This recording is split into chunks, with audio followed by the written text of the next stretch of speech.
G'day Bodgies and Widgies and welcome back to the channel. Here we are back in front of the 400 gallon or 1,500 litre paludarium. And today I'd like to take you through some of the changes in the stocking plans and the new fish that I've added into the tank. So without further ado, let's have a closer look to see all of the cool new fish that have gone into the system. Okay, so originally this aquarium was meant to be strictly native Australian. However, you'd think living in Australia it would be kind of easy to get a great range of Australian fish at an affordable price. It really isn't. It was quite a challenge to get a variety of different species that I wanted. They were either just really hard to find, super expensive, or at the end of the day were just kind of impractical to keep in an aquarium of this size long term. Especially the fish that I'm interested in, like barramundi, Saratoga, mangrove jack, all that cool stuff. I just couldn't keep in this aquarium as big as it is long term. So I did try going the smaller route with Australian rainbows and gudgeons. The gudgeons I still have, however, with the rainbows, and this is a problem I've faced almost every single time I've kept rainbow fish, is that they contracted tuberculosis. And this is over the years through multiple setups, so I've kind of just ruled out keeping rainbow fish as much as I love them. So I kind of had to really think about how I was going to take this aquarium in the future, because as much as I would love to showcase Australian fish, I'm also an aquarist at heart, and I wanted to keep fish that I would enjoy. So that's when I decided to go the South American route. Right, so the idea for this originally came when I added in my lovely flagtail crotchulotus. Mind you, this fish still doesn't have a name, so if you've got any names, feel free to let me know. But she was living in my 5-foot aquarium, and I found that she was kind of dull. I could just see in her behaviour that something was missing, so I made the choice of adding her into the 6-foot aquarium to try and see if the change of scenery might boost her. And almost immediately, she became a totally different fish. She was way more active, super lively and personable, to the point where she would come up to the glass to greet you, or probably when she thought it was feeding time. But mind you, this fish is going to get about 2 feet long, so the extra space in this system will be of a great advantage. And after the beautiful flagtail went in, I also had a group of 6 Aussie-bred Geophagus brachybranchus arrive to the fish room. These absolutely gorgeous fish were gifted to me by Gil's Fish Room. Gil, who is a top bloke and a great aquarium YouTuber, had bred these fish and held them for quite some time for me. And I had the pleasure of showing him around the fish room when he drove past my area and also getting a hold of these fish. Because my South American planted tank was set up not so Geophagus tolerable, I had no other option but to put the fish into my 6-foot aquarium. But honestly, it has been great fun. They move the substrate around to different places every single day. Sometimes it's annoying, sometimes I love it, but yeah, just having these fish in the tank has done an absolute wonder in terms of adding a lot of colour and liveliness and much needed activity as well. What's also great is that the fish have actually spawned in this aquarium as well. Now, the eggs, they kind of did get eaten. However, at least I know that there's a breeding pair in here for future reference. So if I wanted to, I could take the group out and try spawn them in a separate system, but it's probably not on the top of my cards at the moment, but I just love having them in this tank. Oh, they're cool. They're so cool. Once the Geophagus went in, I knew that I pretty much had to go all out.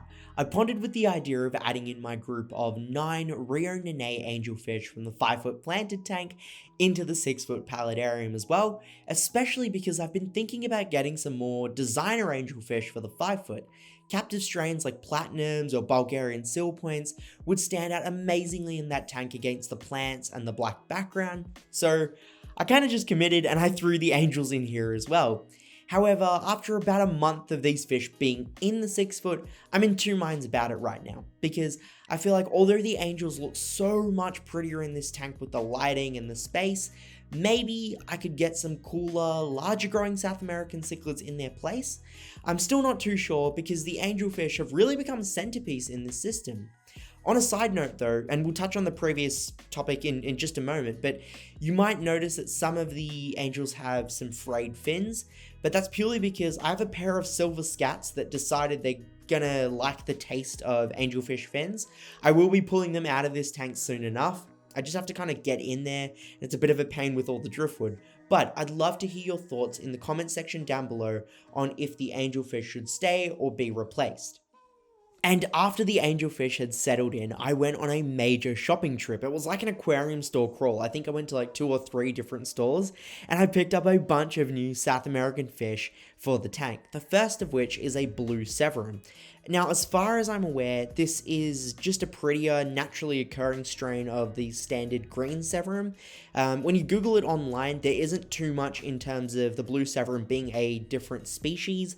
It just seems to be a trade name for slightly bluer green severums, if that makes sense. Anyways, I truly love severums. I think that they're such a stunning fish. They have great personality, and they're a big, gentle giant, which you might notice the trend with my flagtail Prochulotus and the fish that's coming up next. But to follow that theme, I also got a big chocolate cichlid. It's not big now, it will get big eventually, but I got a chocolate cichlid, which is another beauty. It'll get big and peaceful, and this little guy has really been putting on some size since he went in.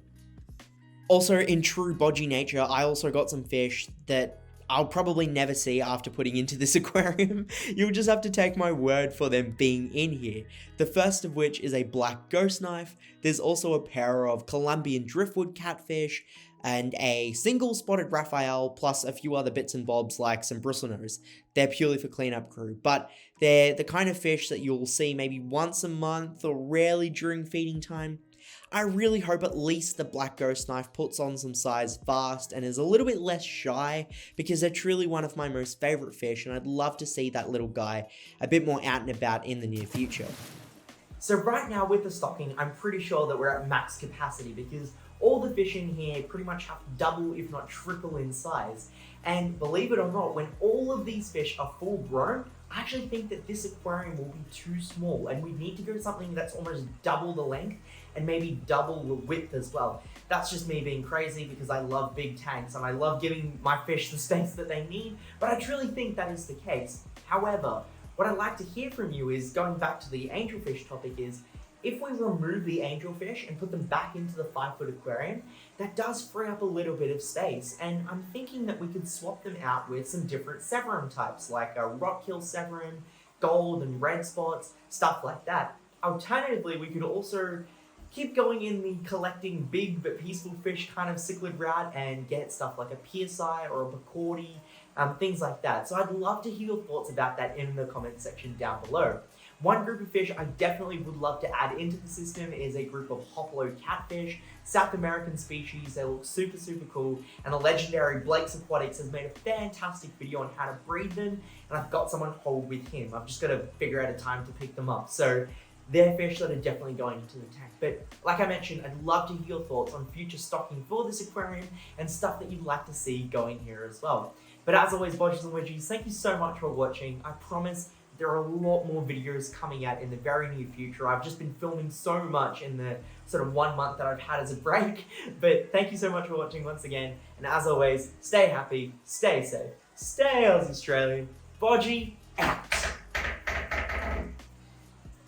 This door really had to just add some dramatic effect, didn't it? Never am I getting these soft closed doors again, because every time I lean up against them, God, I always face this problem. Jesus.